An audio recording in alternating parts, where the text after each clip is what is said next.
Hi guys, I would like to open our interview today with one of my favorite quotes. It is health that is real wealth and not pieces of gold and silver. Mahatma Gandhi. Therefore, I'm super excited today because I'm with this special guest. Dr. Priya is a PhD in nutrition education and behavioral change who likes to bring hope and desire to better oneself.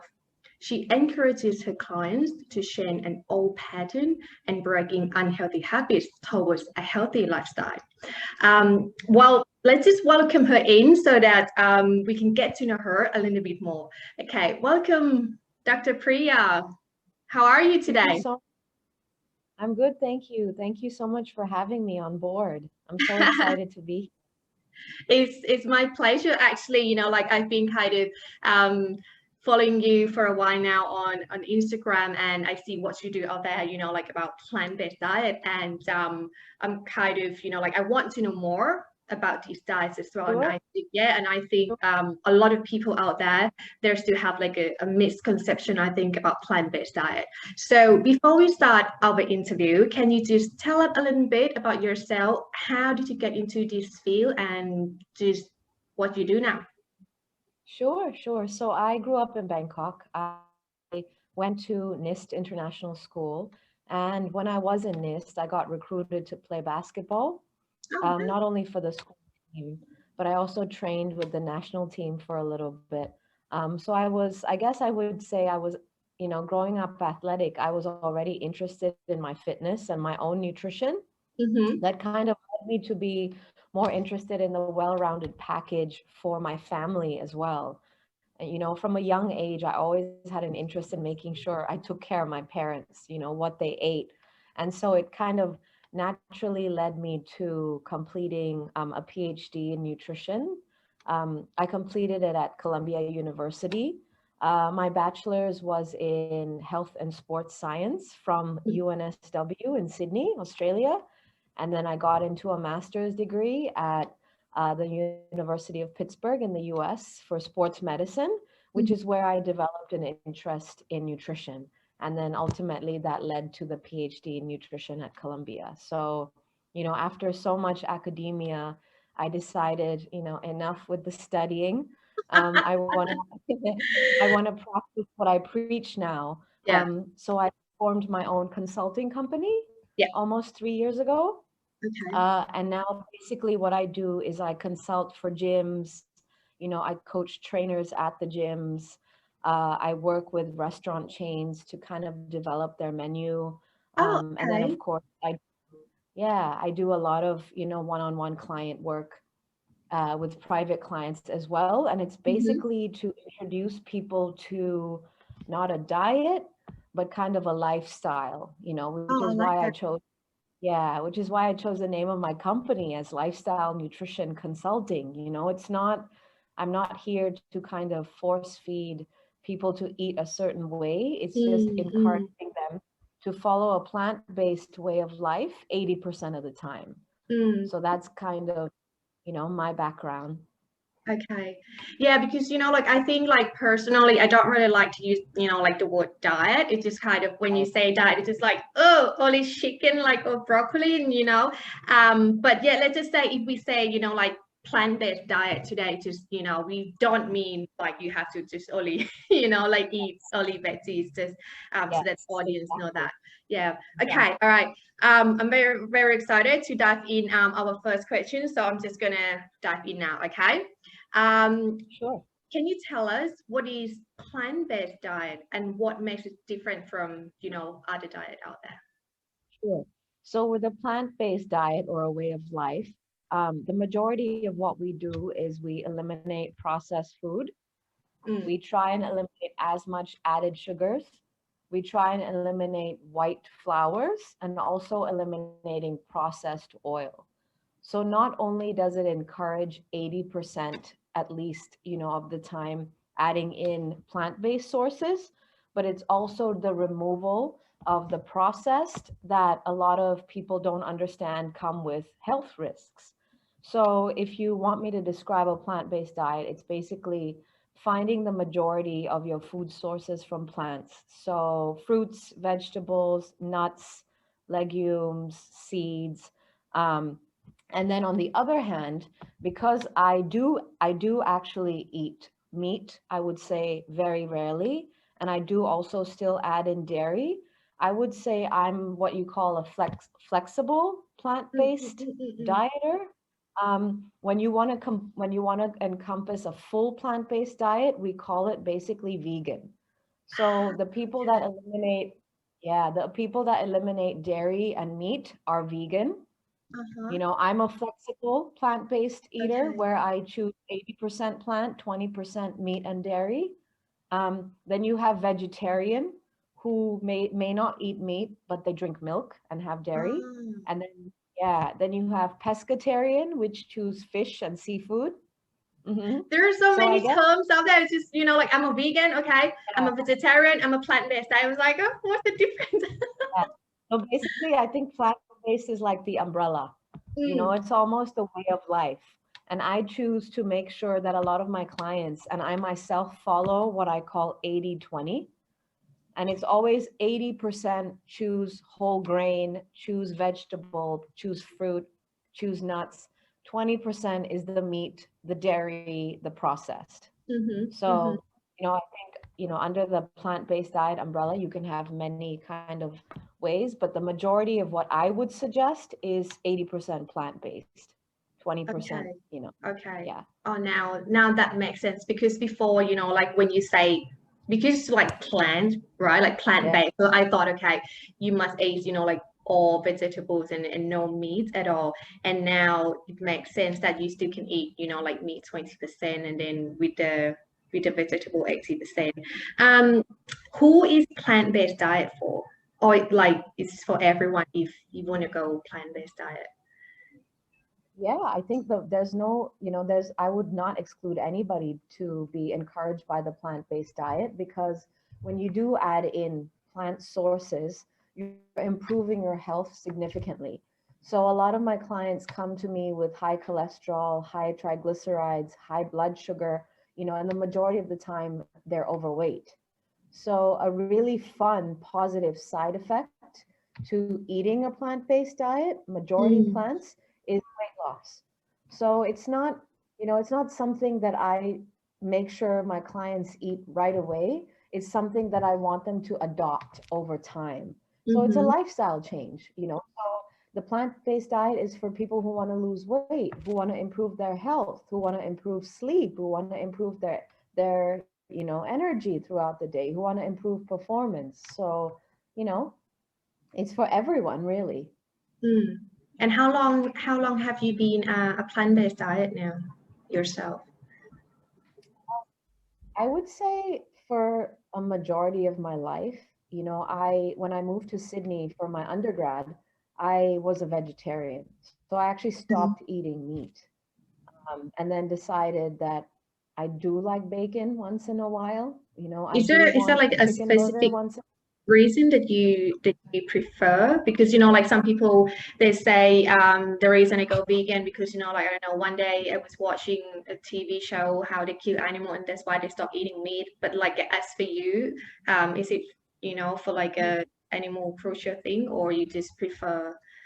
Well, it is, but it's mostly, I think, from a health perspective. So as soon as I started studying, like as soon as I started university, I started to understand the human physiology, the human body, and you improve a lot of your risks or reduce a lot of your risks by eating more vegetables and more fruit. So I naturally kind of tended to eating much more fruit and vegetable and whole grain and found myself getting full. So almost by a way of life, I reduced the amount of junk I chose, which was in the form of meat and white flour, and I Mm. reduced the amount of added sugars because I was getting full from filling my plate with fruit and veggies and whole grains and nuts and seeds. So it kind of just happened, developed over time, Mm, you mm. know. Okay. And I heard that if you choose a plant-based diet, you might not get enough protein because like as we know, right, like protein is in the meat. Is that true? So Hi guys. If you like this episode, I'm sure you like some more inspiration, motivation, and empowered messages in my Superwoman private Facebook group. It's a community of like-minded women who share their stories, struggles, and wins so that we can help each other. If you're going through some difficult time right now, I want you to know that you're not alone. Come join us and be a part in our tribe. I'm going to leave the link in the below. Now, let's get back to the episode. Well, the one thing I will say as a nutritionist is that we don't actually need to eat as much protein as people think. First of all, of course, when you have training and sport-specific goals, yeah, we have a number that we want to keep in mind. But for the majority, who are young and healthy, we don't actually need that much. And from a plant-based diet, you can absolutely get enough protein. That's not at all going to be a cause for concern because now we have tempeh, we have tofu, if you choose to eat egg, nuts, dairy, these are all foods that are high in protein. So I wouldn't say that that is a big issue. For my elderly clients who I'm worried about, muscle wastage or bone density loss, this is where I kind of add in supplement. So if they choose to not drink whey protein, now we have plant-based protein powders, but that's not something I suggest to, the majority of my clients. It's always secondary. So no, I don't think that that is a cause for concern. You can absolutely get enough lean protein from a plant-based diet. Okay, this is going to lead me to another question.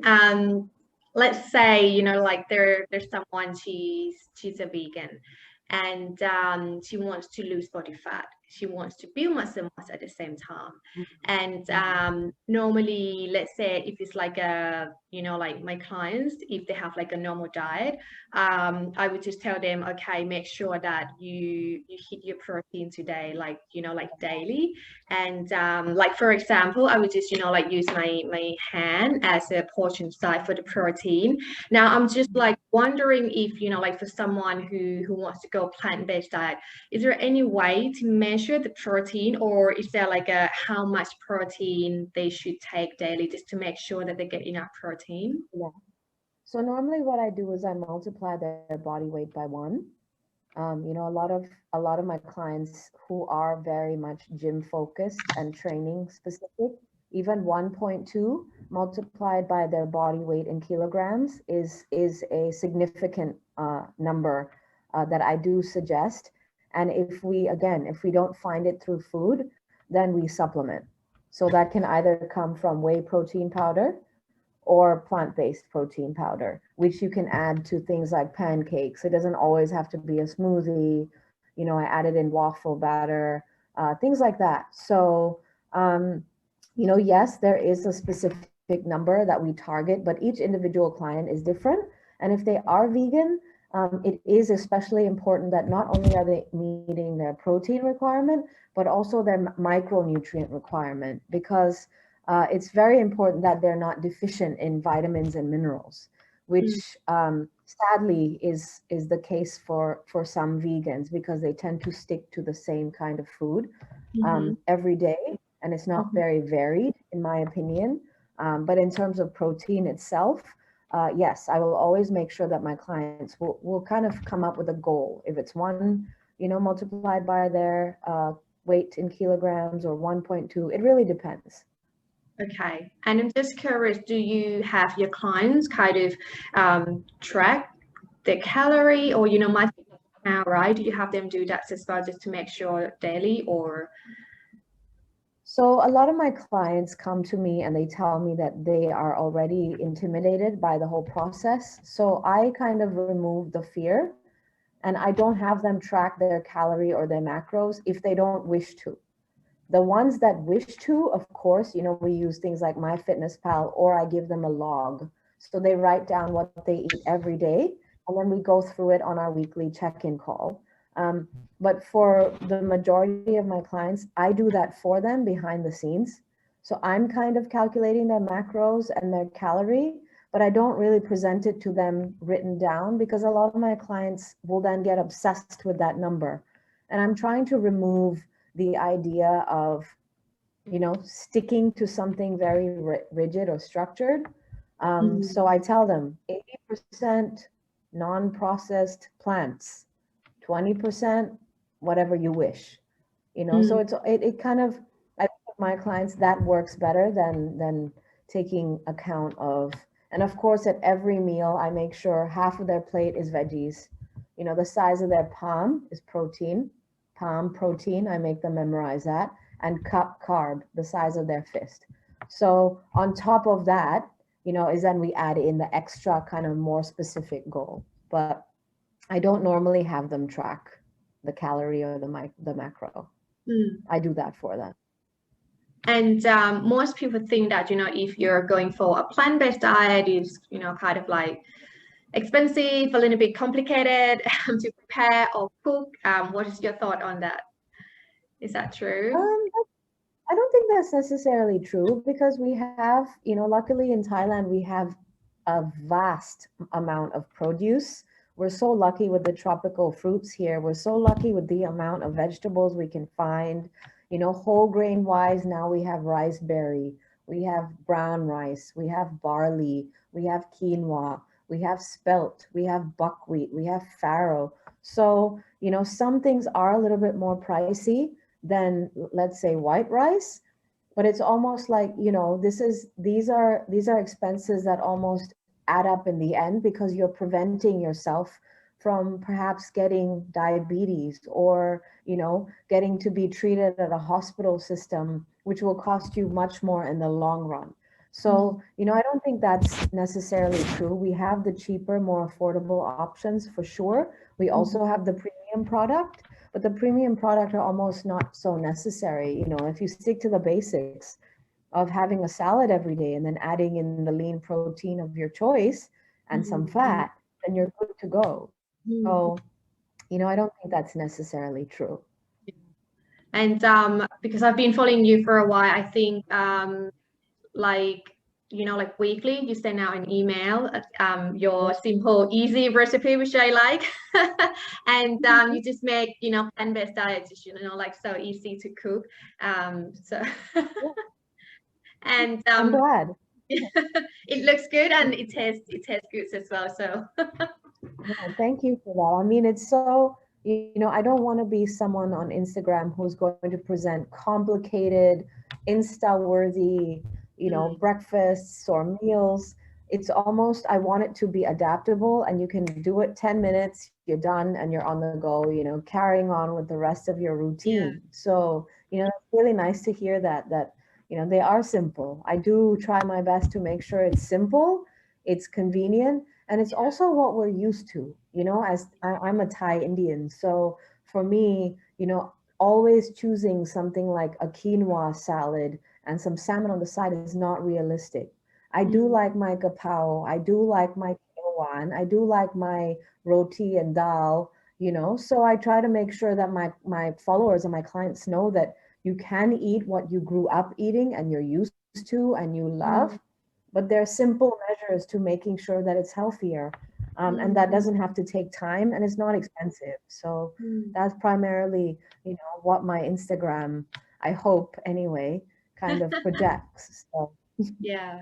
yeah. And let's say if like there's a client reach out to you and they've been trying IF, keto, like all sort of diet, and let's say if they want to try plant-based diet, I mean, do you tell them just, okay, if you are going to work with me, you have to just focus on plant-based diet, you can't you can't do IF, you can't do keto while you are doing this plant-based diet, or you can kind of mix and match?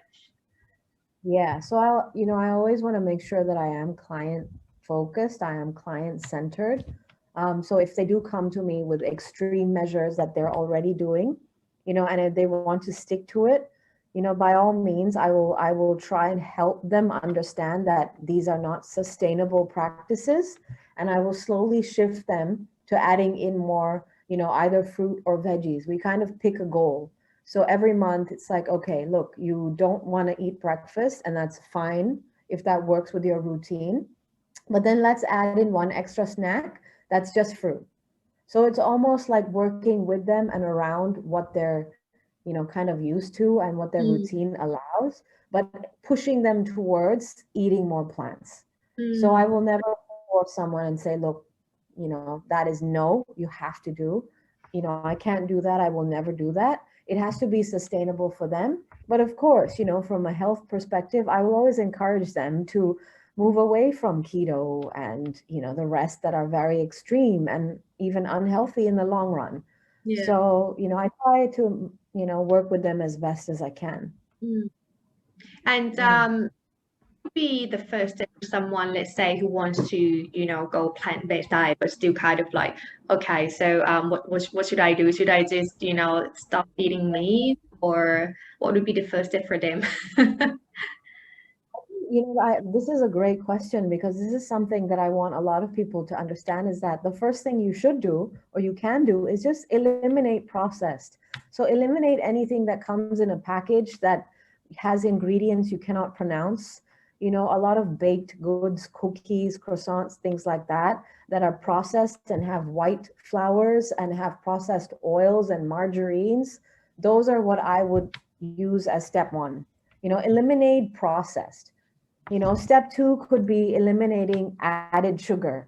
So the best part about eliminating added sugar is that it comes from the above, what we've already eliminated. And then it's kind of like, okay, what's left? Obviously now what's left is fruit, vegetable, lean protein, good sources of whole grain, so it's almost like, hey, you did it yourself by just eliminating the junk that we don't really need at all. So it's not that difficult. I like it because, myself, I think, there are still a lot of people out there when I say, oh, you should try plant-based diet, and then it was like, no, I'm a meat lover. I love meat so much, because I think most people think that if you say plant-based or vegan, you have to stop eating meat first and then jump into the veggies. But you say that no, it's first thing first, just eliminate like processed food, fat and sugar, and then you can kind of that make it like start. Yeah. So the plant-based is encouraging removal of processed food and white sugar and white flour. If you're vegan, then that's no dairy, no meat. If you're vegetarian, as I said in the beginning, it's dairy but no meat. If you're pescatarian, it's fish and seafood. But plant-based kind of encompasses all of the following. But for me, myself, I choose to eat. I'm a flexible, like I said, plant-based eater. I do eat meat. I love dairy. I love cheese, but I make sure it falls into my 20. It's not every day, all day. It's a little bit every day, I would say. So, it doesn't have to be intimidating. The way forward is plant-based. A lot of people are more understanding of making sure that they nourish their bodies with plant-based sources. But there should be a balance that works for you. So if you are a meat person, that's okay. Add in the lean sources of meat, and make sure you do it sparingly. So there's no one fits all. All of my clients get an individualized plan from me that works for them. And the reason they see results is because it works for them, not me. I need to make sure it works for them. Yeah.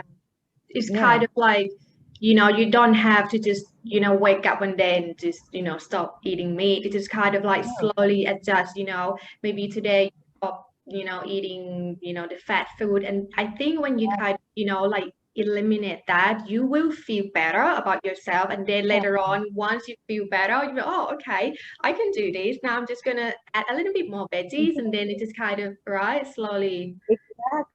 Exactly. You're spot on. Exactly. It almost becomes intrinsic. So it's a self-motivation, because your energy levels improve, you sleep better.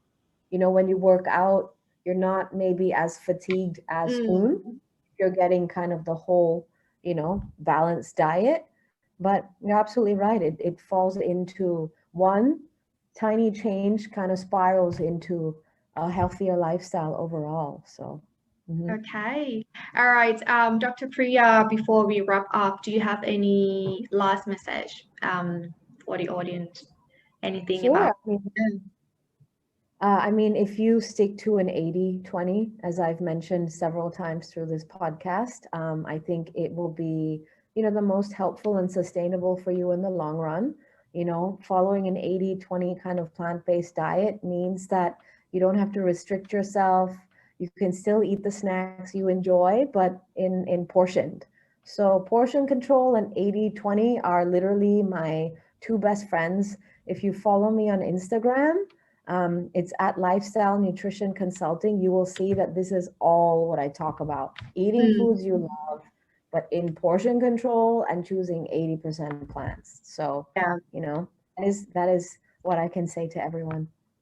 I love that principles as well because, I like to use this approach 80-20 to my clients as well because, like sometimes people kind of, like beat themselves up and, like they say, oh, like this week I eat so bad. And it was like, you know what, if you want like a healthy long-term lifestyle, you can't be perfect 100%. I can't be perfect 100%.